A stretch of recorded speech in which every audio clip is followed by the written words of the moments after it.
ছোটবেলায় এমন কেউ নেই যে এই কোকুলা নুডলস খায়নি।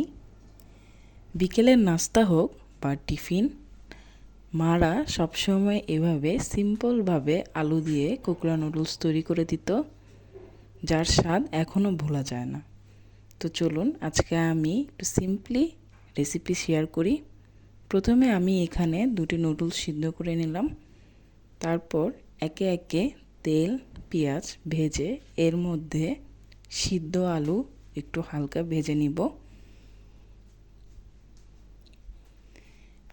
আমি এখানে একটু হালকা লবণ দিয়ে আলু আর পেঁয়াজ ভেজে নিব।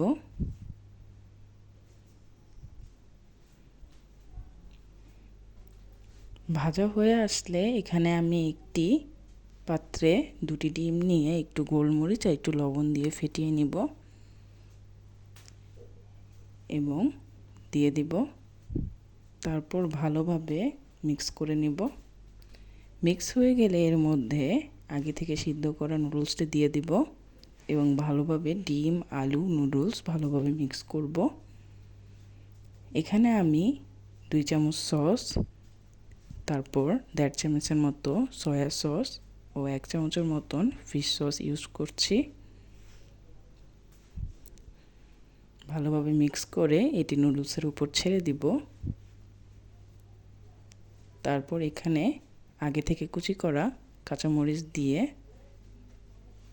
নুডলসের মধ্যে যে মশলা ছিল সেটাই দিয়ে দিব এবং এক্সট্রা স্বাদ বাড়ানোর জন্য আমি এখানে একটা ম্যাজিক মশলা ইউজ করেছি। তারপর নেড়ে চেড়ে সুন্দর মতন মশলা আর নুডলস ভালোভাবে মিক্স করে নিব।